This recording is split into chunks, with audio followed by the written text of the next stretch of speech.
मेरे गुरुदेव की महिमा बड़ी अद्भुत निराली है।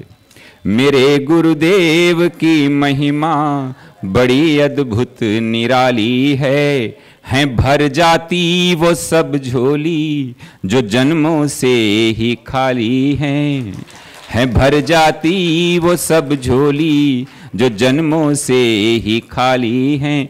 यहाँ तम की नहीं सत्ता, यहाँ हर दिन दिवाली है। यहाँ तम की नहीं सत्ता, यहाँ हर दिन दिवाली है। भराया लोक अंतर में, नजर में प्रेम लाली है। मेरे गुरुवर शिव त्रिपुरारी, जिनकी महिमा भारी नजर में छा गए हैं के दिल में समा गए हैं। हो मेरे गुरुवर शिव त्रिपुरारी, जिनकी महिमा भारी नजर में छा गए हैं।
तेजस्विनावधीतमस्तु मा विद्विषावहै।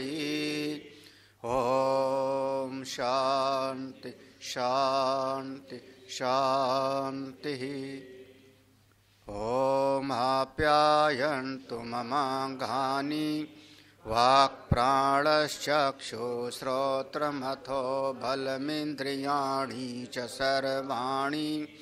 सर्वं ब्रह्मोपनिषदं माहं ब्रह्म निराकुर्याम् मा ब्रह्म निराकरोत्। अनिराकरणमस्तु अनिराकरणं मे अस्तु। तदात्मनि निरतेयः उपनिषत्सु धर्मास्ते मयि सन्तो ते मयि। ओम शांति शांति शांति। शंकरं शंकराचार्यं केशवं बादरायणं सूत्रभाष्य कृतौ वन्दे भगवन्तो पुनः पुनः। ईश्वरो गुरुरात्मेति मूर्तिभेद विभागिने व्योमवद्व्याप्तदेहाय दक्षिणामूर्तये नमः। सदाशिवसमारम्भां शङ्कराचार्यमध्यमाम् अस्मदाचार्यपर्यन्तां वन्दे गुरुपरम्पराम्। श्रुतिस्मृतिपुराणानाम् आलयं करुणालयं नमामि भगवत्पादं शङ्करं लोकशङ्करम्। यदि मन्यसे सुवेदेति दहरमेवापि नूनम् त्वं वेत्थ ब्रह्मणो रूपम् यदस्य त्वं यदस्य च देवेषु अथ नो मीमांस्यम् एव ते मन्ये विदितम्। शिष्य ने अपने अनुभव को आचार्य के सामने प्रकट किया। मैंने ब्रह्म को अच्छी प्रकार से जान लिया, अच्छी प्रकार से जाना।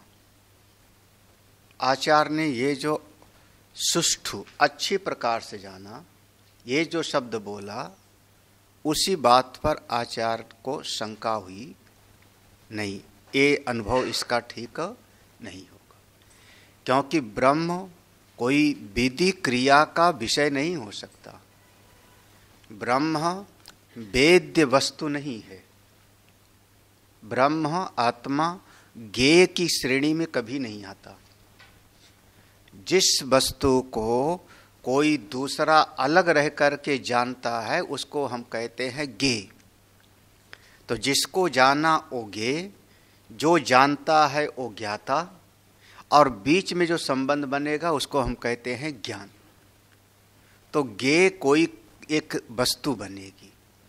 इसी चीज को दूसरे शब्द में समझो, जिस चीज को हम कभी जानते हैं उसको हम कहेंगे वेद्य, वो विषय है, और जो जानने वाला है उसको हम कहते हैं वेदिता। वेद्य, वेदिता, जानने वाला, और दोनों के बीच में एक संबंध बनेगा जिसको कहते हैं विधि क्रिया। तो ये जो त्रिपुटी बन जाएगी तो अलग हो जाएगा। जैसे जगत की कोई चीज आप जानते हो तो उससे हमेशा अलग होते हो, तो अलग हो करके जगत की कोई चीज को आप जानते हो तो आप कहते हो कि आज हमने इस चीज को अच्छी तरह से समझ लिया। ऐसा अपने आत्मा का ज्ञान कभी नहीं होता, क्योंकि अपना आत्मा जो ब्रह्म स्वरूप है वह ज्ञाता की शक्ति है। ज्ञाता के लिए ज्ञेय विषय नहीं बनेगा, बल्कि ज्ञाता का ही वो चेतन तत्व है, ज्ञाता का ही मूल है। जो वेदिता है, जानने वाला है, उसको शक्ति देने वाला है, तो वह कभी ज्ञेय की श्रेणी में नहीं आता, वह कभी वेद्य वस्तु नहीं बनेगा, वो देश काल वस्तु से कभी परिचिन्न नहीं है। तो उसको आप कहते हो कि मैंने अच्छी तरह से जाना, तो ये तुम्हारा वक्तव्य भी ठीक नहीं। हाँ, कुछ जाना जरूर होगा, कोई न कोई उसके एक चीज को जान लिया होगा, और उसी को तुम मान लिए हो कि मैंने ब्रह्म को जान लिया। अभी तुमको और विचार करना चाहिए। तो इस पर हम लोगों ने जो भाष्य पढ़ा था, देखो, ना ही वेदिता वेदितुर वेदितुम शक्यो अग्निरिव दग्धुम अग्नि। देखो, वेदिता ही माने क्योंकि, ना को बाद में लगा लेना, ही माने क्योंकि, ये पंक्ति मिली, ही वेदिता माने जानने वाला, वेदितुम वह जो विषय है, वेदितुम शक्यो ना शक्यो, ये जो ज्ञाता है वो जानने वाला, वेदिता जानने वाला अपने मूल तत्व को कभी जान नहीं सकता, न सक्या। कैसे? दृष्टांत दे दिया, अग्निरिव दग्धुम अग्नि। जैसे अग्नि कभी स्वयं को जला नहीं सकती, अग्नि दूसरे को जलावेगी, लेकिन अग्नि स्वयं को कैसे जलावेगी? न च अन्यो वेदिता ब्रह्मणो अस्ति यस्य वेद्यम अन्यत् स्याद् ब्रह्म। देखो, न च अन्य, कोई अलग नहीं है, द्वैत नहीं है। न च अन्य, ये अलग और ये अलग, अलग अलग नहीं। कौन? वेदिता माने ज्ञाता, ज्ञाता अलग है और ब्रह्म उससे बिल्कुल अलग है, ऐसी बात नहीं है। वेदिता से ब्रह्मणः न च अन्यः, ज्ञाता से वो ब्रह्म अलग नहीं है, इसलिए वो ज्ञेय की श्रेणी में कभी नहीं आता। यस्य वेद्यम अन्यत् स्याद् ब्रह्म, अगर ज्ञाता से अलग होता ये ब्रह्म तो वेद्य की श्रेणी में आता। वेद्य माने ज्ञेय, तो यस्य वेद्यम अन्यत्, अगर से वह ज्ञेय वस्तु अलग होगी, वो कहता है कि हाँ मैं जान गया अच्छी प्रकार से, लेकिन ये ज्ञाता का मूल सत्ता देने वाला है और इससे अलग कोई ब्रह्म नहीं है। इसलिए यह ज्ञाता अपने स्वरूप को बुद्धि की वृत्ति से कभी जान नहीं सकता, बुद्धि की वृत्ति से नहीं जान सकता। दूसरे वाले का कर रहे हैं, पहले वाले कल जो पढ़ा था शाम को। अच्छा, ये रिपीट हो गया।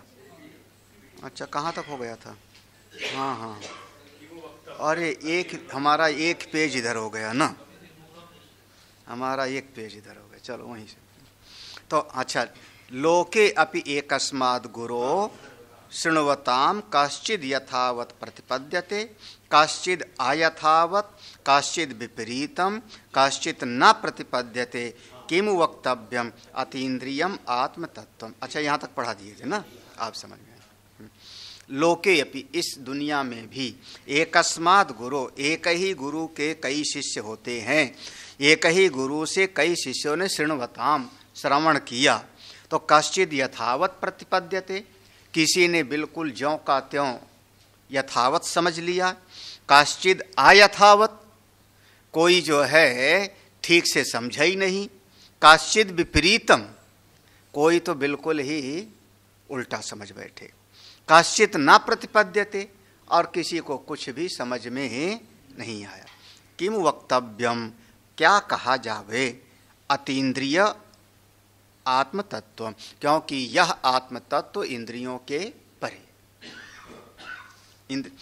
अब अगली पंक्ति से, अत्र ही विप्रतिपन्नाः सद असदवादिना तार्किका सर्ग। अत्र माने इस ब्रह्म तत्व में, इस आत्म तत्व के प्रतिपादन में, यहाँ अत्र माने इस आत्मा के प्रतिपादन में, आत्मा के विषय में विप्रतिपन्ना, ताने अनेक तरह से भ्रम है, अनेक तरह से मान्यताएं हैं। विप्रतिपन्ना माने इसने ये कहा, उसने वो कहा, उसने वो कहा। कौन कौन लोग? देखो, सद असदवादिना, सदवादी और असदवादी। सत्वादी, अब यहाँ पर ख्याति आता है, सत ख्याति, असत ख्याति, अन्यथा ख्याति, आख्याति, आत्मख्याति। तो सद असदवादी ना, सदवादी कहते हैं ये दुनिया जो दिखाई पड़ रहा है ना, इसका मूल कुछ ना कुछ तो होगा। कौन? जैसे हमारा सांख्य दर्शन, वो कहता किससे? तो प्रकृति से बना। प्रकृति किससे बनी? बोले मत पूछो, प्रकृति अनादि है, प्रकृति अनादि है, वो हमेशा है, केवल इसका रूप बदल जाता है, लेकिन प्रकृति तो ज्यों का त्यों, तीन गुणों वाली है, तो वो तो हमेशा है। पुरुष उससे अलग है, पुरुष उससे अलग है, लेकिन प्रकृति तो है, तो इसको हम कहेंगे सदवादी।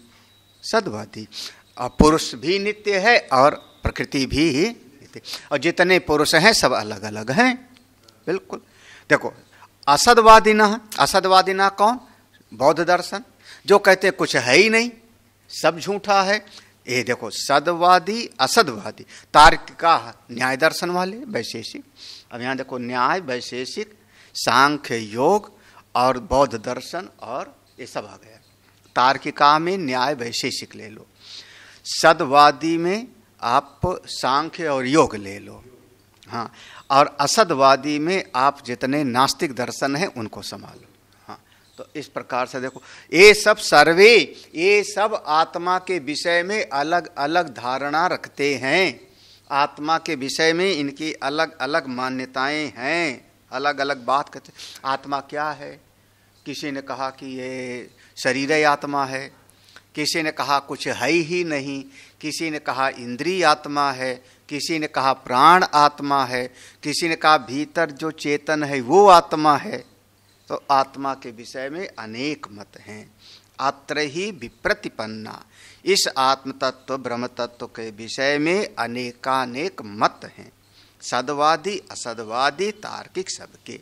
इसलिए देखो, तस्मात् अविदितम ब्रह्म इति सुनिश्चित उक्तम अपि विषय प्रतिपत्तित्वात् यदि मन्यसे इत्यादि साशंकम वचनम युक्तम एव आचार्यस्य। इसलिए अच्छा, इसमें बताया क्या था आत्मा के बारे में इस श्रुति में? तस्मात् अविदितम ब्रह्म इति, यही कहा था ना कि वह ब्रह्म विदित और अविदित दोनों से परे।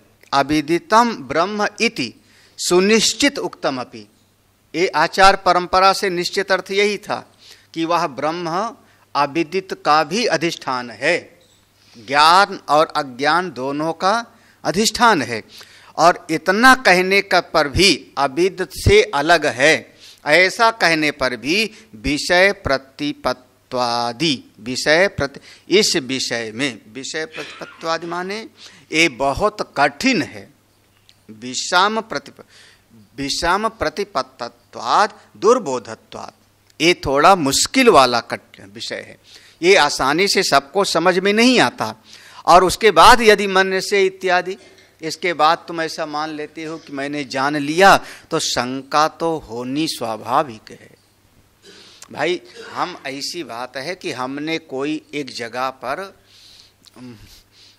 मान लो हमारे महाराज श्री माने पूज्य स्वामी रामानंद जी ने एक दृष्टांत दिया। उन्होंने कहा कि एक महात्मा आया और उसने कहा कि हम गोमुख से 2 बोरा बेल ले आए, बेल का फल, और ऋषिकेश में महात्माओं को हमने बांटा उत्तरकाशी में। तो अब ये इसमें संशय होगा कि नहीं? हाँ, अरे वहां बेल का पेड़ है ही नहीं। महाराज श्री ने कहा कि हमने देखा है उस जगह को, भैया हमने उस जगह को देखा है, मैंने देखा है, वहां उतना बर्फ में बेल का पेड़ नहीं होता, बेल का पेड़ होता है थोड़ा गर्म वाले स्थान में। तो और किसी ने कहा हमने बेल का फल वहां से लाए, तो उसमें शंका होनी तो स्वाभाविक है ना। तो ऐसे वही, अच्छा कोई चीज हम ना कर पावे और हमारा चेला कहे कि हम इसको कर लाए, हाँ, तो एक बार तो हम सोचेंगे ना कि भैया जो काम हम नहीं कर पाए, अच्छा हम बिल्कुल मन शांत करके कुछ न सोचे और 5 माला का जाप कर लो। हाँ, अब कोई चेला आके कहे गुरुजी आज सवेरे जब ध्यान में बैठे थे 5 माला नहीं 7 माला जाप किया और मन मेरा बिल्कुल नहीं भटका, तो मेरे मन में थोड़ा सा संशय तो हो ही जाएगा। अरे यहाँ 5 ही नहीं 2 ही नहीं हो पाता। देखो हाँ, तो देखो क्या, तस्मात् अविदितम ब्रह्म इति सुनिश्चित उक्तम अपि, वो ब्रह्म विदित और अविदित दोनों का अधिष्ठान है, ऐसा बोला था अविदितम ब्रह्म इति। ऐसा कहने पर भी विषय प्रतिपत्तद्वाद, बहुत कठिन है विषय, ये विपरीत समझ हो सकती है। तो इसलिए यदि मन्य से, मंत्र में है ना यदि मन्य से, तो यदि मन्य से इत्यादि ये जो मंत्र आया, इस मंत्र में साशंकम वचनम युक्तम, आचार के मन में शंका होनी स्वाभाविक है, इसलिए आचार्य ने हिलाया। बेटा अगर तुम कहते हो हमने अच्छी तरह से जाना, तो अभी ठीक से जाना नहीं। क्या जाना होगा? देखो अब वो मंत्र में है ना यदि मन्य से सुवेदेति, यहाँ तक हो गया। अब इसके बाद है दहर, तो दहर देखो, दाहरम अल्पम एव अपि नूनम त्वम वेत्थ जानीसे ब्रह्मणो रूपम। दहरम, मंत्र में दहरम शब्द है, उसका अर्थ है अल्पम। तुमने उस ब्रह्म के किसी अल्प स्वरूप को ही जाना होगा। अल्पम एव अपि नूनम, निश्चित रूप से तुम पूरे ब्रह्म को नहीं, कोई उसके एक अंग छुआ होगा। जैसे वो हाथी वाला दृष्टांत दिया था, 4 अंधे ने हाथी छुआ और अपना अलग अलग वक्तव्य दिया। जानी से ऐसे तुमने ब्रह्म के स्वरूप को जाना होगा। एक बैठा था वहां पर, उसने कहा गुरुजी बात जमी नहीं आपकी बात जमी नहीं। क्या ब्रह्म के भी कई रूप है, छोटा बड़ा? क्या एक अल्प है एक बड़ा है, ऐसा कुछ है? जैसे हाँ, जैसे छोटा आलू बड़ा आलू, क्या ऐसा ब्रह्म का अलग अलग रूप है कि छोटा वाला नहीं, छोटे वाले को जाना होगा, अल्प को जाना होगा, बड़े वाले को नहीं जाना होगा? देखो ये प्रश्न है। ये प्रश्न है। किम अनेकानि ब्रह्मणो रूपाणि महांति अर्भकाणि च येन आह दहरम एव इत्यादि। करें किम अनेकानि ब्रह्मणो रूपाणि, क्या ब्रह्म के अनेक रूप हैं? महांति अर्भकाणि, महांति माने बड़ा, अर्भकाणि माने छोटा अल्प। महांति माने बड़ा, बड़ा बड़ा, और अर्भकाणि माने छोटा। हाँ, तो क्या उस ब्रह्म के भी बड़े बड़े और छोटा अलग अलग रूप है? येन आह, जिससे आचार्य ने कहा दहर में वापी, दहर तुमने बहुत अल्प वाला जाना, बड़ा वाला तुमने नहीं जाना। क्या उसके ऐसे छोटे बड़े अलग अलग रूप हैं? तो अल्प अल्प कहने से संशय हो गया। अल्प कहा तो इसका मतलब अल्प की अपेक्षा से कोई बड़ा भी होगा। तो क्या उसके अनेक अनेक रूप हैं? बाढ़म, ये उत्तर है। हाँ, बढ़िया बात पूछी गुरु जी, इस पर ये खुश हो गए। हमको लगता है यहीं से बढ़िया शब्द चला होगा। बाढ़म माने बहुत अच्छा, सुंदर, श्रेष्ठ। तुमने बढ़िया प्रश्न पूछा है। हाँ, उत्तम बात पूछी है। हाँ, तो क्यों? क्योंकि तुम्हारी बुद्धि जगी हुई है, तभी तो यहां पर विचार कर रहे हो, तभी तो तुमने पूछा। बहुत बढ़िया बात। अनेकानि ही, अब यहां से थोड़ा ये पूरा प्रसंग है। अनेकानि ही नाम रूप उपाधिकृतानि ब्रह्मणो रूपाणि न स्वतः। बिल्कुल सही बात है। अनेकानि ही, अनेक अनेक उसके नाम रूप की उपाधियां हैं। अनेकानि ही नाम रूप उपाधिकृतानि, अनेक अनेक उसकी नाम रूप की उपाधियां हैं। किसकी? ब्रह्मणी रूप, ब्रह्म के। न स्वतः, तत्व की दृष्टि से उसमें अनेक अनेक, उसमें छोटा बड़ा नहीं। अब दृष्टांत वही आपका घटाकाश। 500 घड़े रखे हैं, 500 घड़े रखे हैं, तो वो हमने कुल्हड़ का आकाश, सुराही का आकाश, घटाकाश, मठाकाश भेद दिया। वो किसके कारण है?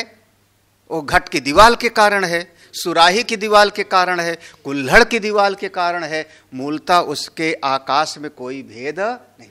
वही कह रहे हैं, देखो, अनेकान ही नाम रूप उपाधिकृतानि, ये जितना नाम रूप की उपाधियां हैं उन्हीं के कारण ब्रह्मणो रूपाणि, ब्रह्म के अनेक रूप कहा गया है। जैसे घटाकाश, मठाकाश। न स्वतः, आकाश की दृष्टि से तो ज्यों का ऐसे ब्रह्म का स्वरूप से कोई उसमें भेद नहीं। देखो, स्वतस्तु तो ब्रह्म कैसा है? अपने स्वरूप में कैसा है? अशब्दम स्पर्शम रूपम अव्ययम तथा रसम नित्य मगंधवच्चयत। ये कहाँ का है? तो आप लोगों को देख लेना, कठोपनिषद का होगा, लिखा है उसमें। हाँ, कठोपनिषद। हाँ, तो ये कठोपनिषद का मूल है। तो स्वतस्तु अशब्दम, वो तत्व कैसा है आत्मा? उसको देखो, अशब्दम माने उसको वाणी बता नहीं सकती, उसमें शब्द रूपी गुण नहीं है। अस्पर्शम माने त्वचा रूपी इंद्रिय उसको प्राप्त नहीं कर सकती। अरूपम, देखो, नेत्र रूपी इंद्रिय प्राप्त, देखो शब्द यही है मंत्र, और उसमें आप लो इंद्रिय से अगोचर और नित्य। तथा अरसम, अरसम माने जीवा रूपी इंद्रिय से नित्यम अगंध वच, तो पांचों इंद्रियों से परे वह अव्यय तत्व नित्य तत्व है। इति शब्दादि भी सह रूपाणि प्रतिसिद्ध्यन्ते। वहां मंत्र में शब्द आदि पांचों विषयों का निषेध किया गया है। तो उसका कोई अलग से, अगर 5 विषय के अंतर्गत होता तो इंद्रिय उसको ग्रहण करती, तो इंद्रिय ग्रहण करती तो आप कहते सुभेद, मैंने बहुत बढ़िया जान ले। वो 5 विषय तो है ही नहीं, तो इंद्रिय ग्रहण करती नहीं है। मूल रूप से आत्मा ऐसा है, आत्मा ऐसा है। उपाधि अलग अलग लगा दी, उपाधि अलग अलग लगाई तो कुल्हड़ का आकाश, घटाकाश, मठाकाश बोल देते हो। सबके भीतर चेतन एक है, चैतन्यता में फर्क नहीं है, लेकिन एक बालक है, एक युवा है, एक वृद्ध है, एक बीमार है और एक स्वस्थ है, एक स्त्री है, एक पुरुष है। चेतना की दृष्टि से, चैतन तत्व की दृष्टि से सब में चेतना एक है, लेकिन उपाधि, उपाधि अलग अलग है। हाँ, अब एक बालक है, एक युवा है, ये अलग अलग हो गया। एक अमुक, एक गोरा है, एक काला है, एक 25 किलो का है और एक 70 किलो का है। क्या हो गया? ये सब क्या है? उपाधियां। उपाधियों में भेद है, चेतना में भेद नहीं। देखो, हाँ, आप फिर कहते हैं देखो, लेकिन भाई आप जो कह रहे हो चलेगा, लेकिन हमारी बात तो देखो, आप समझिए तो। नन्हु ये नैव धर्मेण यद रूप्यते तदेव तस्य स्वरूपमिति ब्रह्मणो अपि येन विशेषेण निरूपणम तदेव तस्य रूपम स्यात् अतः उच्यते। अरे भाई देखो, जिस विशेषण के माध्यम से ये नैव धर्मेण, यहाँ धर्मेण माने विशेषण, जिस विशेषण के द्वारा, जिस धर्म गुण के द्वारा यत रूप्यते, जिसका आप निरूपण करते हो, तदेव तस्य स्वरूपम, वही उसका स्वरूप होता है। जैसे आम पीला होता है कि आम हरा होता है? हाँ, हरा आम है आम हरा होता है या आम पीला होता है, तो हरा और पीला क्या हुआ? उसका विशेषण है। तो उसके विशेषण के द्वारा आपने कहा कि ये आम है, ये आम है, अमुक चीज। तो ये नैव धर्मेण, जिस विशेषण के द्वारा, जिस विशेषण के, अच्छा है तो लकड़ी ही, लेकिन उस लकड़ी से आपने कहा कुर्सी है, आपने कहा मेज है, यही ना? आपने कहा चकला बेलन है, किससे कारण कहा? उसके रूप के कारण। तो जिस रूप के कारण आप उसको, जिस विशेषण से आप उसको, तो चकला है क्या? मेज है क्या? बोले मेज तो मेज है ना। तो जिस विशेषण से जिसका निरूपण किया जाता है, तदेव तस्य स्वरूपम इति, वही उसका स्वरूप। भाई कुर्सी है, आपने कुर्सी शब्द कहा ना, तो कुर्सी का एक रूप है, कुर्सी का रूप है। तो कुर्सी कैसी है? जिस पर बैठा जाता है। मेज कैसी है? जिस पर बैठ करके लिखा जाता है। तो ये नैव धर्मेण यद रूप्यते, जिस विशेषण के द्वारा, जिस तत्व का, द्रव्य का, यहां पर देखो इसको कहते हैं द्रव्य आश्रयत्वम। यहां पर हाँ, द्रव्य जो होता है वो किसी न किसी गुण का आश्रय बनता है।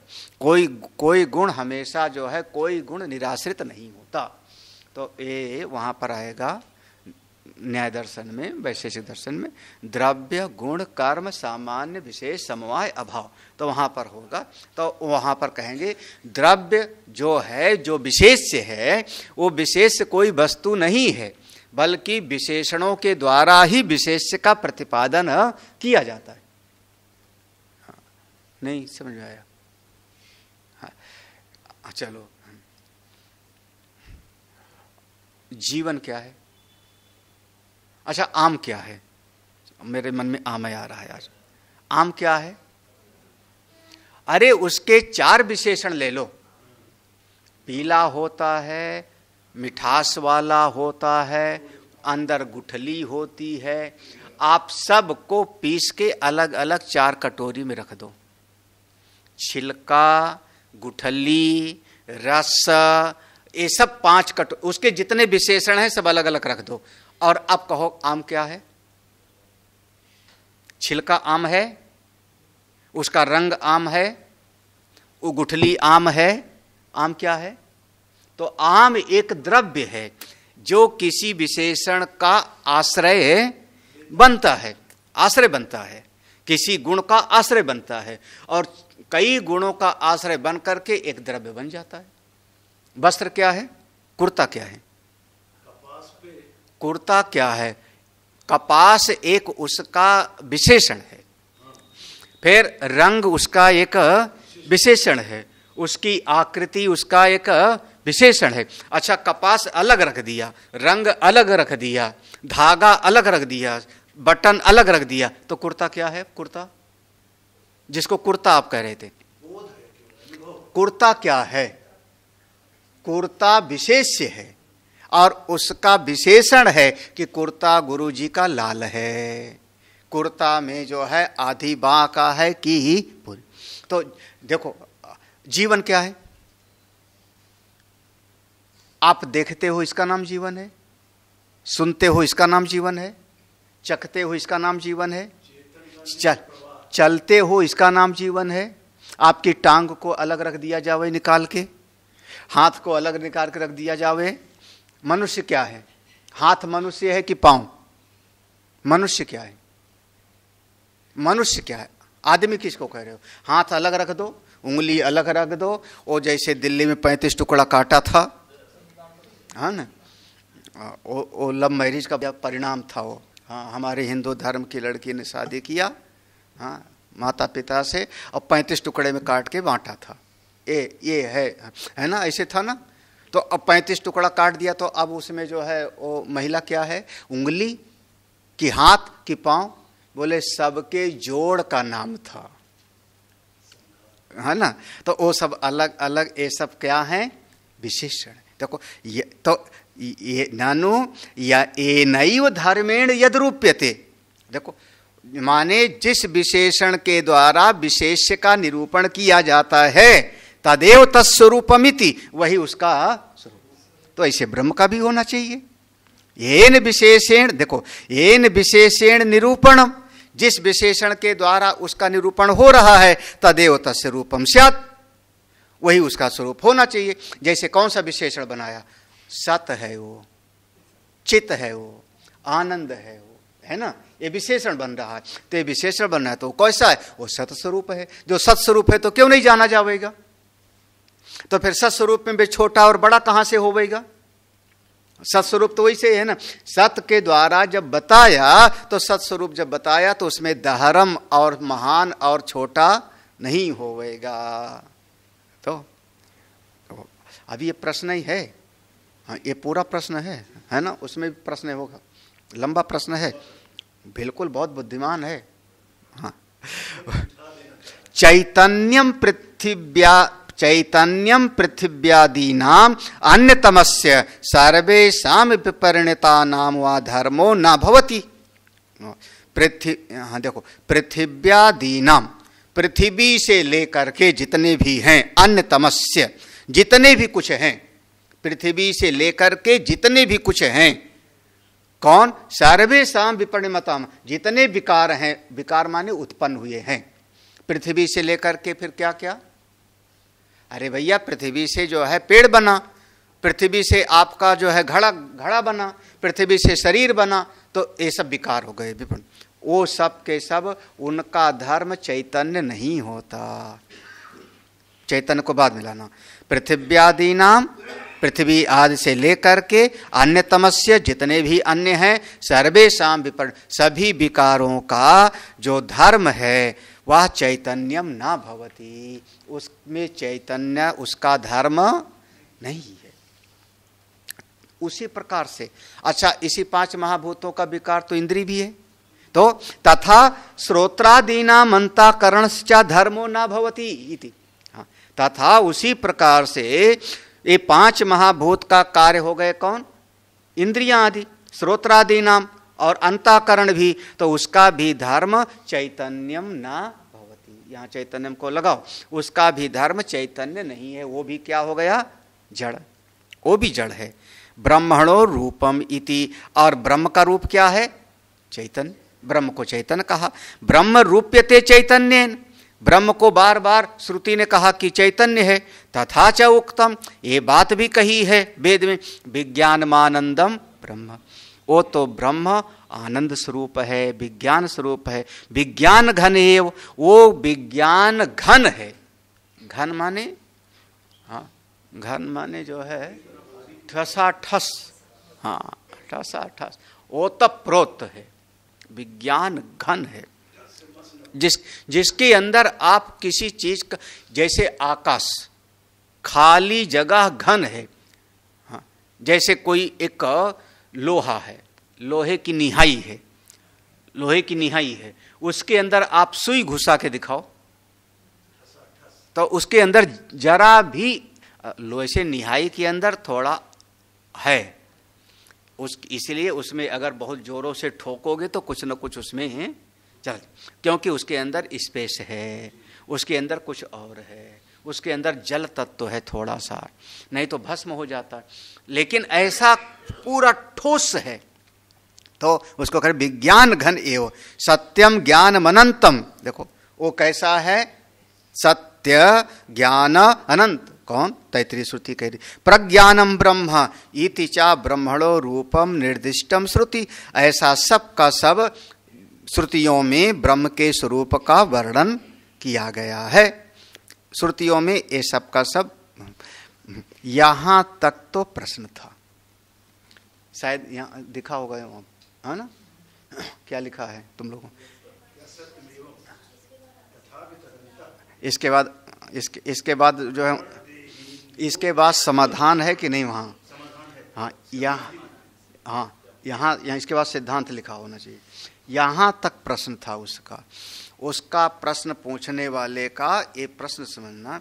वो कहता है कि जो चैतन्य स्वरूप है, आपने कहा छोटा जाना तुमने, थोड़ा सा तुमने जाना। अगर तुम कहते हो मैंने बहुत अच्छी तरह से जान लिया, तो ब्रह्म के रूप को तुमने बहुत अल्प जाना। तो उसने कहा क्या ब्रह्म में छोटा और बड़ा होता है? तो समझाने के लिए कहा कि छोटा और बड़ा ब्रह्म में स्वरूपता नहीं है, लेकिन उस ब्रह्म का जो नाम रूप से उपाधि जुड़ जाती है, तो नाम रूप वाली उपाधियों में छोटा और बड़ा होता है। उसमें अनेकता है, उसमें बहुत सारे अनेक चीजें हैं। तो उपाधियों में भेद है, उस चैतन्य में भेद नहीं है। तो उपाधियां अलग हैं और चैतन्य अलग। वो कह रहा है, अब देखो वो क्या कहना चाह रहा है कि आप उपाधि से चैतन्य को अलग करके कैसे कह रहे हो? क्योंकि उपाधि को तो हम जड़ कहते हैं और जो चैतन्य है वो अलग है। और आपने कहा उपाधियों से उपहित चेतन, ऐसे समझ लो। ऐसा कैसे हो रहा है? तभी अल्प और महान की बात आई ना। तो वो ऐसा कैसे होगा? तो फिर यहां पर उसने पूछा, भाई देखो, जो जड़ है सो जड़ है और जो चेतन है सो चेतन है। जो चेतन है उसका ज्ञान जब होगा तो पूरा का पूरा होगा, उसमें छोटा और बड़ा ज्ञान नहीं होगा जो चैतन्य है। और जो जड़ है वो जड़ हमेशा ज्ञेय वस्तु बनती है, उसको कोई न कोई जानेगा और उसमें तमाम तरह के भेद होते हैं। तो जड़ वस्तु में भेद होते हैं, जड़ को जानने वाला हमेशा अलग होता है। और चैतन्य जो तत्व है वो तो जैसा ज्ञान होगा वो हमेशा एक जैसे ज्ञान होना चाहिए। वहाँ छोटा बड़ा ज्ञान की बात नहीं है। अरे भाई अच्छा, आपके आत्मा का ज्ञान और एक दिन कौवा आत्मा को जाने, तो दोनों की आत्मा के ज्ञान में फर्क होगा कि नहीं? कैसे होगा? हाँ, वही प्रश्न समझिए।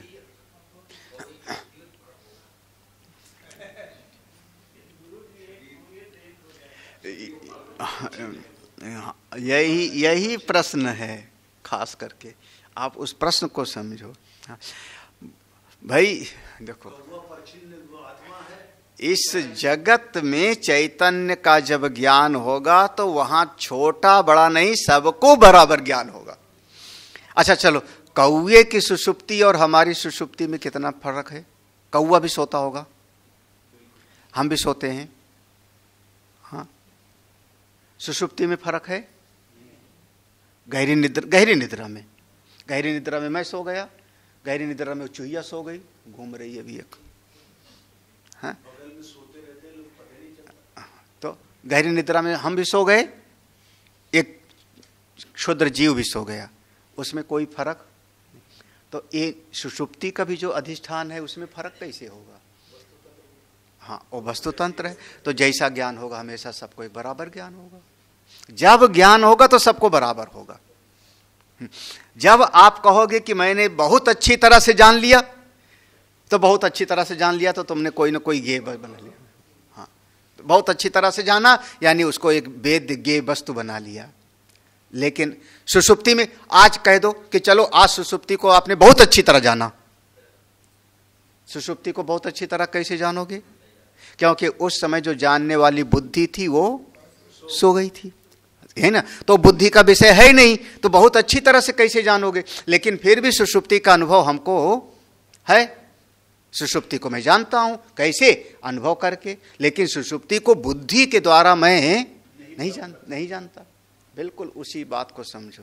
तो वो चैतन्य तत्व तो चैतन्य है, विज्ञान घन है, सत्यम ज्ञानम अनंतम है, वो तो सब। और ये जो इंद्रियां आदि हैं इनका धर्म चैतन्य नहीं है, ये अलग है, इसके ज्ञान की बात अलग है। तो चैतन्य का ज्ञान होगा तो बिल्कुल ज्यों का त्यों होगा, तो वहां पर छोटा बड़ा ज्ञान होने की संभावना नहीं। हाँ, चैतन्य तत्व के लिए कहा गया। ठीक है, आगे देखो। नहीं है। सत्यम एवं, जो तुम कह रहे हो सही कह रहे हो, तुम्हारी बात बिल्कुल मैंने स्वीकार कर ली। जैसे पहले कहा था बाढ़म, देखो कई जगह पर ना कहते हैं ना भगवान भाष्यकार, ना माने तुम्हारी बात बिल्कुल सही नहीं, यही ना। सामने वाले ने कोई बात कही कि हमारे मत में दोष है, तो भगवान भाष्यकार कहे नहीं से दोषः, हमारे इस सिद्धांत में कोई दोष नहीं। देखो ना नहीं से दोषः, वहां पर कहा था बाढ़म, यहां कह रहे हैं सत्यम, तुम्हारी बात बिल्कुल सही। क्या कहते हो, तुम्हारे मुंह में घी शक्कर। हाँ, तुम्हारी बात को मना थोड़े करेंगे, बिल्कुल सही बात है भैया। जो जड़ है सो जड़ है, और जो चेतन है सो चेतन। तुमने जो बात तय कर दी वो बात तो मैं मान ले रहा हूं। कौन सा, जो पृथ्वी है वो देखो जड़ है, चैतन्य नहीं है। पृथ्वी से बने हुए सारे विकार, स्रोत्रादि नाम जितने कारण हैं वो सब के सब जड़ हैं, बिल्कुल बात सही है। जो चेतन है वो विज्ञान घन है, वो ब्रह्म का असली स्वरूप है, ये बात तो बिल्कुल नहीं। वो बात बिल्कुल चैतन्य चैतन्य है, जड़ जड़ है, बिल्कुल इस बात को मैंने स्वीकार कर लिया। सत्यम एवं, तथापि, इसके बाद भी बात तो तुम सही कह रहे हो, परंतु तथापि तद अंतःकरण देहेन्द्रिय उपाधि द्वारेण एव विज्ञानादि शब्दै निर्दिश्यन्ते तद अनुकारित्वात् देहादि वृद्धि संकोच छेदादिषु नाशेषु च न स्वतः। देखो वो जो चैतन्य है, देखो आपने दोनों का विभाग अलग अलग कर दिया। ये सब जड़ और जड़ से बना हुआ है, ये चेतन और चेतन। ठीक है, अब ये बात तो तुम्हारी हमने मान ली। अब उस जो चैतन्य को जानोगे कैसे? हाँ, सत्यम, तुम बात सही कह रहे हो, चेतन चेतन है और जड़ वस्तुएं जड़। अब उस चेतन को जानोगे कैसे? जानोगे कैसे? वही कह रहे हैं, देखो तथापि तद अंतःकरण देहेन्द्रिय उपाधि द्वारेण येव विज्ञानादि शब्द ही निर्दिश्यते। उस चेतन को कैसे बताओगे? जब बताना होगा तो किससे बताओगे? गुरु जी बताएंगे तो कैसे बताएंगे? गुरु जी बताएंगे तो अंतःकरण होगा तब बताएंगे कि नहीं? भाई गुरु जी ने चेले को देखा तो इंद्रिय ने देखा कि नहीं? गुरु जी ने कान से, हाँ, शिष्य ने कोई प्रश्न पूछा तो कान से सुना कि सही सुना? तो देखो तथापि तद अंत, तथा उसके बावजूद भी अंतःकरण देह इंद्रिय उपाधि द्वारेण एव विज्ञानादि शब्द, तो यही जड़ के सहारे लेकर के हम उस चेतन का उपदेश करते हैं। इसी से तो बताएंगे। क्या बताया? अब याद करो, श्रोत्रस्य श्रोत्रम मनसा मनो। देखो क्या बता, ये जड़ चीजें जिससे चलायमान है वो चेतन है। बताने का उपाय क्या है? आप दोनों को अलग अलग कर दोगे कि जड़ जड़ है, चेतन चेतन है, तो बताओगे कैसे चेतन को? चेतन को कैसे बताओगे? जड़ का ही सहारा। आप भाष्य देखो ना, जब बुद्धि चलाओ तो भाष्य के अनुरूप बुद्धि चलाओ, कटवैठी नहीं लगानी। देखो सत्यम एवं, बिल्कुल सही कह रहे हो। तथापि उसके बाद भी तद अंतःकरण देहेन्द्रिय, अंतःकरण देहेन्द्रिय उपाधि द्वारेण एव, इसी उपाधियों के द्वारा ही विज्ञानादि शब्द ही निर्दिश्यते। क्या कहोगे? वो आंख का भी आंख है, चेतन।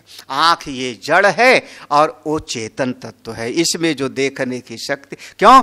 तद अनुकारित्वात्, तद अनुकारित्वात्, क्योंकि ये सब का सब जितनी इंद्रियां हैं ये सब उसी चेतन से उपकृत हैं, अनुग्रहित हैं। वो चेतन से अनुग्रहित है सारा शरीर, अंतःकरण, देह। अनुग्रहित माने उसकी शक्ति से सब अपना अपना काम कर रहे हैं, तद अनुकारित्वात्। लेकिन देहादि वृद्धि संकोच छेदादिषु नासेषु चा न स्वतः।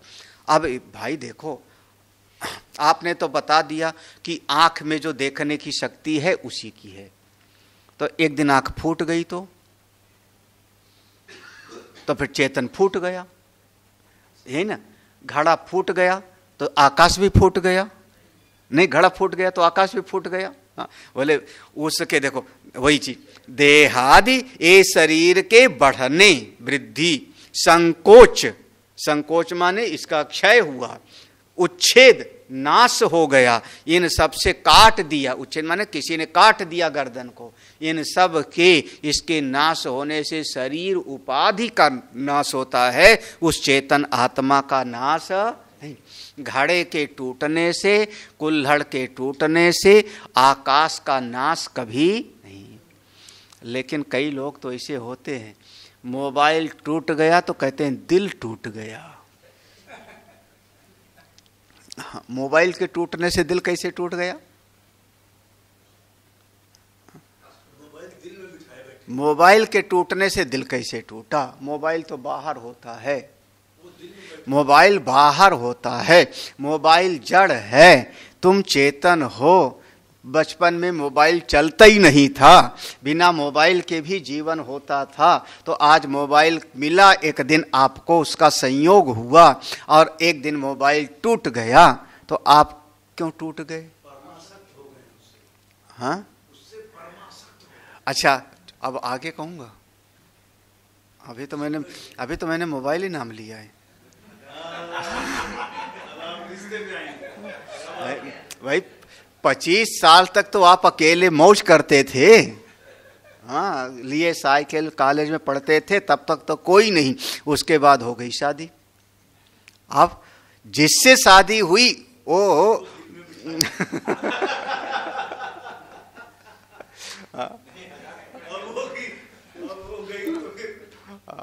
अब उससे कैसे? भाई वो खुश तो हम खुश। आप तो बन गए आप पुरंजन और वो तो देखो तो चलिए, तो अनुकारित्वा देहादि वृद्धि संकोच, ये शरीर के बढ़ने पर वृद्धि, संकोच घटने पर, उच्छेद काट देने पर, आदिषु नाशेषु, ये सब शरीर नष्ट भी हो जाए तो आत्मा का कुछ नाश नहीं। वही अपना भाई, अब अभी तक आज मैंने दृष्टांत नहीं दिया था। अब वो 1000 बल्ब वाला लगा लो यहाँ पे, 1000 बल्ब से प्रकाशित हो रहा है, तो वो सारे बल्बों में चेतन है। आपको बताना होगा तो आप क्या कहते हो? वो छोटा सा बल्ब जल गया तो कहते हो बिजली आ गई, बड़ा बल्ब जल गया तब भी कहा कि बिजली है ना। तो उसी बल्ब के जलने के माध्यम से आपने कहा बिजली है ना। बिजली का निर्देश कैसे किया आपने? बल्ब का सहारा लेकर के।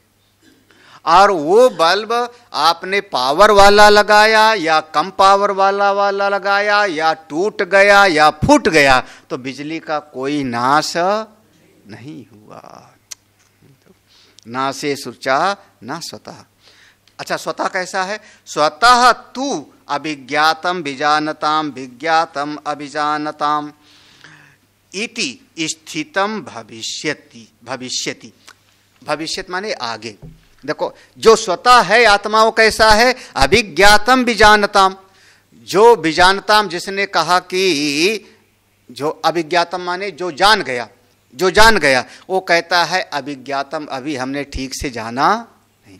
अभिज्ञातम, अभिज्ञात है किसके लिए? विजानताम, जो ठीक ठीक जान, उसके लिए कैसा है? अभिज्ञात है। और विज्ञातम, जिसने कहा मैंने जान लिया, उसके लिए अभिजानता। तो इति स्थितम भविष्यत, ऐसा आगे बताएंगे। हाँ, यहां तक पूरा हो गया।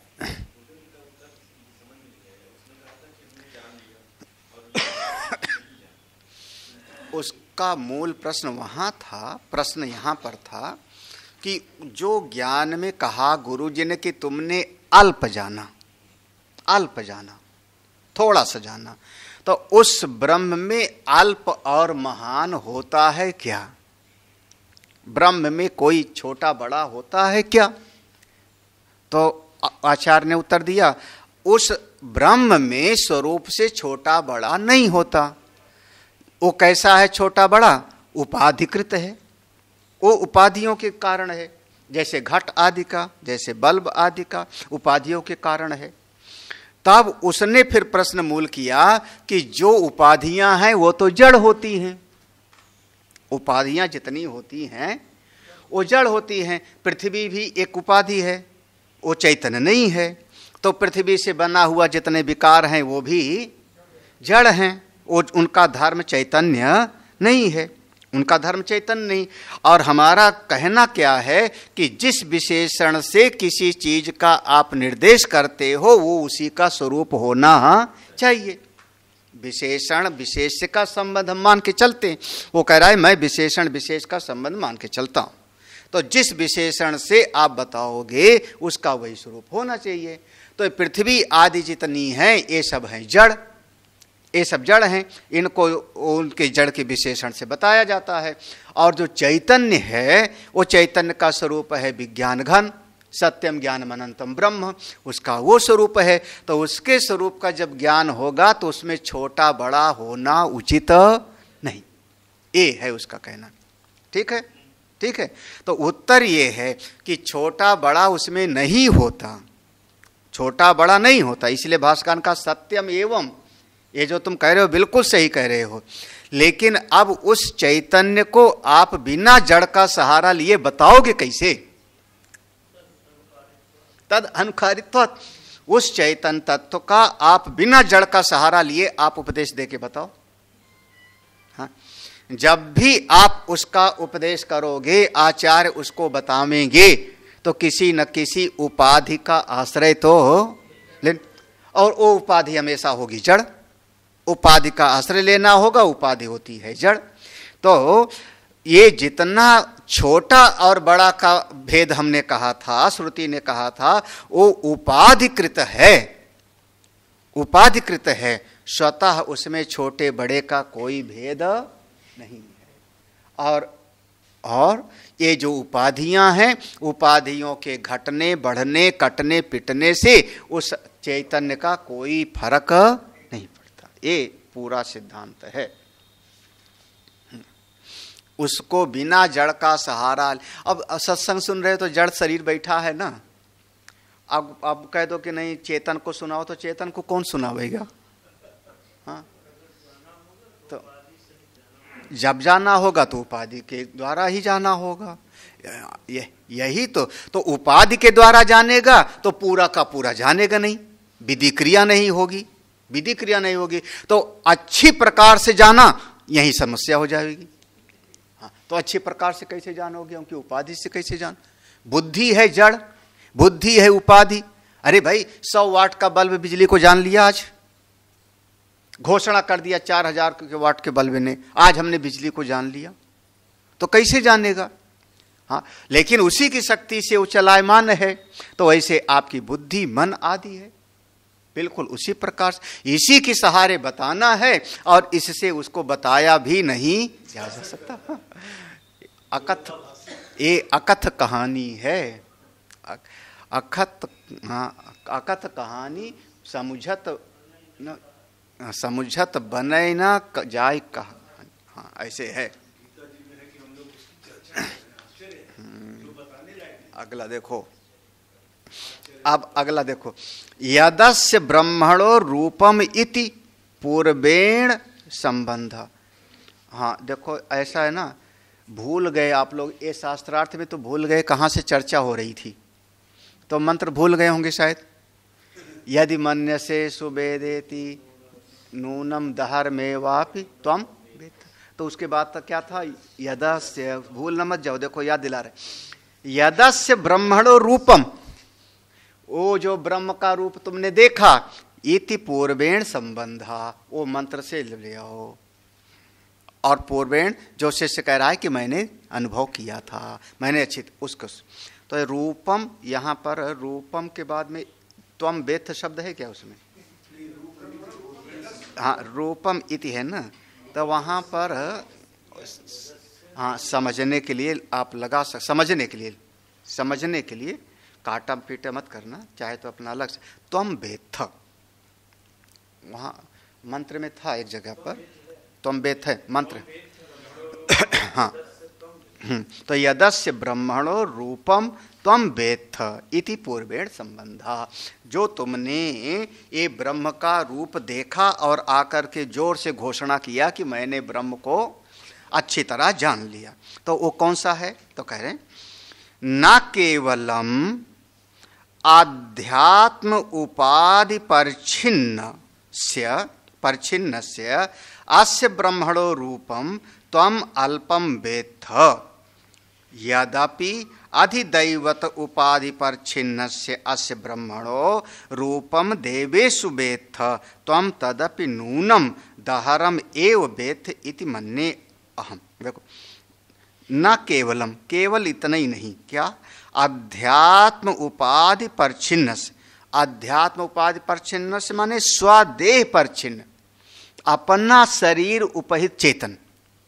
जैसे अपने पूरे शरीर में कहा नख से सिख तक आपके चेतन व्याप्त है, तो अपने शरीर के भीतर जो चेतन को तुमने देखा होगा, स्वदेह पर अध्यात्म उपाधि परछिन्न अस्य ब्रह्मणा रूपम, यहां जो तुमने उपाधि उपहित चेतन को देख लिया वह त्वम अल्पम वेत्थ, वो बहुत अल्प। भाई घट ने घोषणा किया, घड़े ने घोषणा किया, आज हमने घटाकाश को देख लिया। घट ने घोषणा किया, आज हमने अपने आकाश को देख। किसको देखा? घट उपहित आकाश को ना। तो फिर वो क्या हुआ? अभी उसने महान आकाश को नहीं देख, वैसे आपने अपने भीतर ध्यान में बैठ के देख लिया, तो वो हाँ अल्प है। हाँ, यद्यपि अधिदैवत उपाधि परछिन्नस्य अस्य ब्रह्मणो रूपम देवेषु वेत्थ, या तो आपने ध्यान में बैठे थे, ध्यान में बैठे बैठे अपने इस शरीर को समष्टि शरीर से एक कर दिया। समष्टि शरीर से जैसे हमारे नेत्र के देवता सूर्य और वो जो सूर्य दिखाई पड़ रहे हैं, दोनों का अधिदैवत एक कर दिया। नेत्र का अधिष्ठात्र देवता और भौतिक सूर्य का अधिष्ठात्र देवता सविता, ये दोनों का चेतन एक है, और उसमें उस समय जो अनुभव किया होगा वह भी अल्प ही है। हाँ, यद्यपि अधिदैवत उपाधि परछिन्नस्य, अधिदैवत उपाधि, अब इसमें पूरा का पूरा अधिदैवत माने आपने ध्यान में हिरण्यगर्भ को भी समझ लिया कि मैं वह ब्रह्मा ही हूँ, हिरण्यगर्भ हूँ, तो भी वह ब्रह्मणो रूपम देवेशो जो देखा वेत्थ त्वम तदपि नूनम, वह भी निश्चित रूप से दहरम एव वेत्थ, बहुत छोटा सा ही तुमने जाना, ज्यादा कुछ नहीं। अरे भाई, हमने अभी कहा घट ने घोषणा किया कि मैंने देख लिया, घट ने घोषणा किया कि मैंने अपने भीतर आकाश को देख ली, तो आचार्य क्या कहेंगे? अभी तुमने पूरा आकाश नहीं। तब तक घट ने दूसरी घोषणा किया, मैंने मठाकाश को भी देख लिया। अरे, हम घटाकाश और मठाकाश में भेद नहीं, घटाकाश मठाकाश दोनों एक। हमने मठाकाश को देख लिया, वो मठ माने कमरा, हॉल, और उस हॉल के अंदर 5 लाख घड़े थे, 5 लाख घड़े थे, और घटाकाश ने साधना करके कहा नहीं नहीं मैंने मठाकाश को देख लिया। तो आचार्य क्या कहेंगे? अभी भी तुमने अल्प ही जाना ना, चाहे तुमने घट, हे घट देवता, हे घट महाराज, चाहे तुमने घटाकाश को जाना चाहे मठाकाश, दोनों अल्प ही है, क्योंकि महाकाश तो अनादि और अनंत है। ठीक है? हाँ, तो स्वदेह परछिन्न अथवा समष्टि देह परछिन्न, दोनों को जाना तो जम अल्प ही।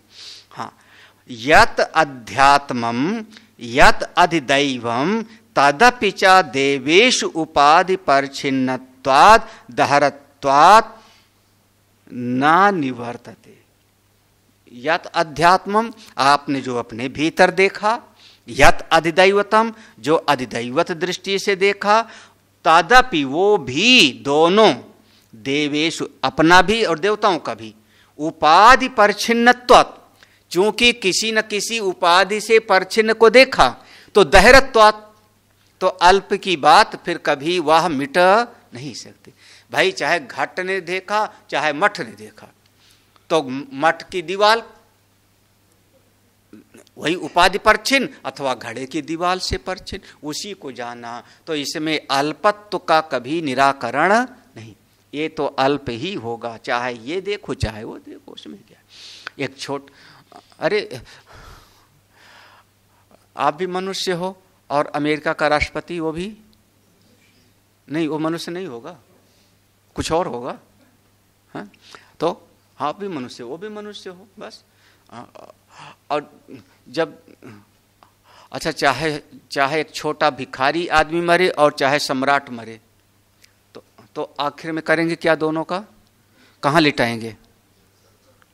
लिटाएंगे दोनों को कि नहीं? नहीं लिटाएंगे। अरे उसकी चंदन की चिता लगाएंगे, इसको बेचारे को जो है अपना मिट्टी का तेल छिड़क के जलाएंगे, इतना ही तो होगा ना। लेकिन दोनों को चलो उसको जो है, हाँ नहीं तो भैया कोई बड़ा राजा होगा तो उसको खूब, जब मरते थे पहले मरते थे राजा लोग, तो उसको जो है रखते थे, तो उनके खाने पीने की सामग्री भी रखते थे, उनका सोने चांदी का बर्तन भी साथ रखते थे, और वहाँ पिरामिड बना देते थे। तो मिस्र की पिरामिड प्रसिद्ध हैं, और सबसे बड़ा जो है रहस्यमयी जो है वो था तूतन खानम, ऐसा कुछ है ना। तूतन खानम के जो है वो कोई राजा था पहले उस जमाने का, तो बड़ा बड़ा वहाँ मिलता है। तो मरने के बाद तो सबको वही है, तो चाहे आपका घड़े की दीवार हो और चाहे कमरे की दीवार हो, देखो दोनों परछिन्नी है। हाँ देखो, अब वही घड़े की दीवार तोड़ दो और कमरे की दीवार तोड़ दो तो आकाश असली। देखो, यत्तु विध्वस्त सर्व उपाधि विशेषम शांतम अनंतम एकम अद्वैतम भूमाख्यम नित्यम ब्रह्म न तत्सुवेद्यम इति अभिप्राय। अच्छा, घड़े ने अपनी दीवार तोड़ दी धड़ाधड़, कमरे की दीवार भी टूट गई, दोनों टूट गई, तो एक बचा, क्या बचा? केवल अरे योगी बाबा का बुलडोजर चला, हाँ बुलडोजर चला, तो उसका टीन टप्पर भी तोड़ दिया, उसका जो रसोई बाथरूम बना था सब तोड़ दिया, तो क्या बचा? केवल वहां खाली आकाश बचा, खाली आकाश बचा। अब उस आकाश को वो रसोई वाला कमरा घोषणा करे मैंने जाना रसोई वाला कमरा घोषणा करे तो भाई, अच्छा वो बाथरूम वाला घोषणा करे कि हाय मेरा आकाश है ये, तो जब उसकी दीवार टूट गई तो फिर तो वही देखो, या तो वो जो तत्व है विध्वस्त सर्व उपाधि, जब आपने उपाधियों को किनारे कर दिया, चाहे व्यष्टि और चाहे समष्टि, सर्व उपाधि, उपाधि के सारे विशेषण को मैं देखता हूं, सुनता हूं, खाता हूं, चलता हूं, सब विशेषणों को किनारे कर दिया, तो क्या बचा फिर? जो बचा वो ये है शांतम अनंतम एकम अद्वैतम, जिसको भूमा कहा गया है वेदों में, नित्यम ब्रह्म। जब एक ही बचा तो ना तत सुवेद, अब उसको तुम सुवेद की श्रेणी में नहीं ला सकते हो। हाँ मैं वही कह रहा हूं, वो कमरा टूट गया तो दीवार कैसे जानेगी? घड़ा टूट गया तो कैसे जानेगा? घट की दीवार टूट गई, अब वो घट चिल्ला के बोले हमने, तो ना तत्सुवेद्यम इति अभिप्राय, तो वो तत्व अब सुवेद्य की श्रेणी में नहीं आता, बल्कि आप वही हो गए, घटाकाश महाकाश में एकीभूत हो गया, ये हो गया। लेकिन आप घटाकाश अलग रहते हो, मैंने जान लिया, ये बात नहीं हो सकती। यतः एवं, क्योंकि ऐसा है, ना अथ नु तस्मात् मन्ये अद्यापि मीमांस्यम विचार्यमेव ते तव ब्रह्म। इसलिए अथ अभी भी, नु तस्मात् मन्ये हम ऐसा समझते हैं, अद्यापि अभी भी, मीमांस्यम विचार्यमेव, अभी भी तुम मीमांसा करो, विचार करो। किसका? जो मैंने लक्षण बताया था उस ब्रह्म का। कौन सा लक्षण बताया था? वो विदित से भी अलग, अविदित से भी अलग। अभी उस पंक्ति का अर्थ तुम समझे नहीं, इतना प्रवचन के बाद भी। सूत्र वही है, वो विदित और अविदित दोनों से परे है। अभी इस पंक्ति का और विचार करो, तुम अभी और चिंतन करो। एवं आचार्योक्तः, इस प्रकार से जब आचार्य ने कहा, शिष्य एकांते उपविष्टा, शिष्य फिर चला गया, वहां से चला गया गुरु जी के पास से। वही सूत्र है, विदित अविदित का अधिष्ठान दोनों से अलग ब्रह्म, चला गया एकांत में। उपविष्टा, वहां जाकर के बैठा पेड़ ओढ़ के नीचे, ध्यान किया। समाहिता, मन को शांत किया। समाहितासन यथोक्तम आचार्येण, अब अपनी कटबैठी नहीं लगाई। हाँ, यथोक्तम आचार्येण, आगम अर्थ तो जैसे आचार्य ने कहा था और वेद ने कहा था उसी प्रकार से उसने विचार्य, चिंतन किया। तर्कतः, खूब युक्ति लगाई। युक्ति अपनी मर्जी वाला नहीं, हाँ, वामपंथियों वाला युक्ति नहीं कि तुमको काटना ही है, तुम जो कह रहे हो गलत ही है, तुम में जो है दो ठो कमियां निकाल देंगे, मीन मेख वाला, चाहे कितनी अच्छी बात बोलो, वो वाला नहीं। कौन सा? शास्त्र सम्मत तर्कतः, युक्तितः। देखो, विचार्य तर्कतः, तर्क माने युक्ति करो। हम कहते हैं तर्कताम मां कुतर्कताम, चिंतन करो, तर्क करो, कुतर्क मत करो। कुतर्क का मतलब होता है आपने जो बात कही उसको हम काट देंगे, बस आपकी बात में कमी निकाल देंगे। और तर्क हम उसको कहते हैं कि आपने जो कहा, गुरु जी ने जो कहा, उस बात को कैसे हम इसको कैसे ला सकते हैं, कैसे इसको कर सकते हैं, इसका नाम है तर्क। अच्छा, मान लो हमने ऐसा एक शब्द कहा कि बीके सिंह तुम उठो और ये जो हाल में दो खंभे दिखाई पड़ रहे हैं बीच में, इसको हटा दो, क्योंकि खंभे से पीछे वाले जो है अड़ंगा आता है। ठीक है? हाँ? अब इसके लिए आप उठ करके जाओ और अपना क्या करो, आर्किटेक्ट को बुलाओ, इंजीनियर को बुलाओ, विचार करो, तर्क करो कि इसको कैसे हटाया कैसे हटाया। ये देखो, ये हमारे आचार के अनुकूल तर्क हो गया। समझ में आ रहा है ना? ये आचार के अनुकूल तर्क हो गया कि इसको कैसे हमको हटाना है। इस पर जैक लगाया जा सकता है, बीम खड़ी की जा सकती है, कॉलम डाला जा सकता है। देखो, है ना, ये क्या हुआ? आचार के अनुकूल तर्क हुआ। और जैसे आचार्य ने कहा बीके सिंह ये खंभा हटा दो, ये थोड़ा बाधा बनता है, तो आपकी तब अकल मारी गई थी जब बनवा रहे थे। हाँ, उस समय क्यों नहीं विचार किया? अब कैसे हट सकता है? हाँ, बन गया छत तो कैसे हट सकता है? हाँ, हाँ, हाँ, हाँ, तो ये भी देखो, अब दोनों में से कौन सी सही है? बस, तो ऐसे ही तो आचार के अनुकूल तर्क करना है, शास्त्र के अनुकूल तर्क करना है।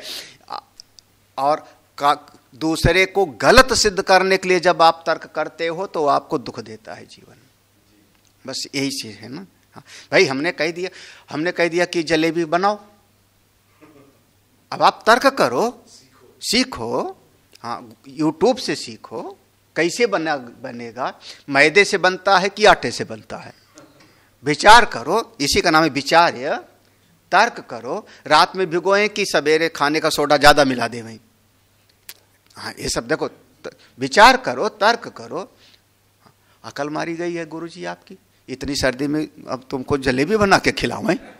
हाँ, हाँ, तो अब देखो, अब दोनों बातों में फर्क हो गया ना। तो देखो, विचार्य तर्कतश्च निर्धार्य, और तर्क से उसका बिल्कुल निर्णय कर लिया क्या कि विदित और अविदित दोनों से परे अपना आत्मा है, निर्णय कर स्व अनुभवम कृत्वा। अब वो असल में अनुभवी हो गया, अब वो अपरोक्ष ज्ञानी हो गया, अनुभवम कृत्वा। आचार्य साकाशम उपगम्य, और आचार्य के पास वो गया। अब यहाँ पर ध्यान देना, तो यहाँ तो देखो आचार्येण आगमार्थो, ऐसा है ना पहला, आचार्येण आगम। तो यहाँ पर देखो दो अनुभव हो रहा है। आचार्येण माने गुरु का अनुभव, आगमार्थो माने शास्त्र का अनुभव, और स्व अनुभवम कृत्वा, ये कौन सा हो गया?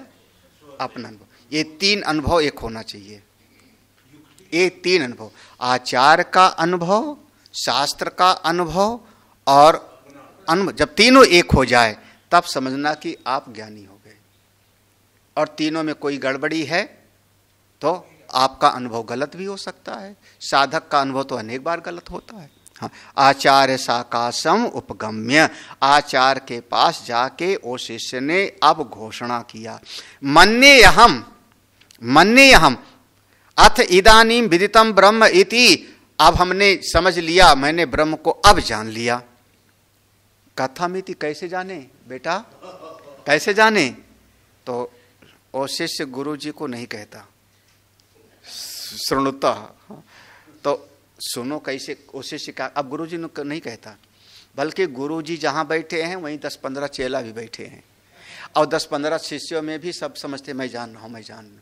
तो वो शिष्य ने सबको इशारा किया, जितने चेले लोग बैठे हो, गुरु भाई लोग ना, सुनो। हाँ, अब मैं ये नहीं समझता हूं कि मैंने जान लिया, तो फिर अज्ञानी हो गए? बोले नहीं नहीं, अज्ञानी भी नहीं हूं। तो जानते हो? बोले नहीं नहीं जानता हूं। तो नहीं जानते हो? नहीं नहीं जानता हूं। तो शिष्य ने कहा, कहना क्या चाह रहे हो, जानते हो कि नहीं जानते हो? उसने कहा, जो मेरी बात को जानता है वही समझता। क्या कि मैं जानता भी हूं और सुवेद नहीं। अगला जो है शाम को पढ़ते हैं। ओम पूर्णमदः पूर्णमिदं पूर्णात् पूर्णमुदच्यते पूर्णस्य पूर्णमादाय पूर्णमेवावशिष्यते। ओम शांति शांति शांति। हरि ओम। श्री गुरुभ्यो नमः।